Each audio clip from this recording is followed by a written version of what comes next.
ஒரு காலத்தில் மிருகண்டு முனிவரும் அவரது மனைவியும் குழந்தை பெற வேண்டும் என்று கடும் தவம் செய்தார்கள். அவர்களின் பக்தியால் மகிழ்ந்த சிவபெருமான் முன் தோன்றினார்.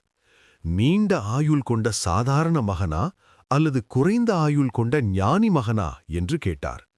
அவர்கள் தயங்காமல் சொன்னார்கள், எங்களுக்கு ஞானம் வேண்டும், ஆயுள் குறைந்தாலும் பரவாயில்லை. அவ்வாறு பிறந்தான் மார்க்கண்டேயன். சிறுவயதிலிருந்தே சிவபெருமானின் அடியாராக வளர்ந்தான். அவன் நெஞ்சில் இருந்தது ஒரே மந்திரம், ஓம் நம சிவாய. ஆனால் விதி எழுதியது அவனின் ஆயுள் 16 வயதில் முடியும் என்று. அந்த நாள் வந்தது. யமன் அவனின் உயிரை எடுக்க வந்தான். பயம் இருந்தாலும் பக்தி அதைவிட பெரியது. மார்க்கண்டேயன் சிவலிங்கத்தை அணைத்துக்கொண்டு உருகி ஜெபித்தான், ஓம் நம சிவாய. அந்த நொடியில் லிங்கத்திலிருந்து வெள்ளை ஒளி வெடித்தது. சிவபெருமான் வெளிப்பட்டார்.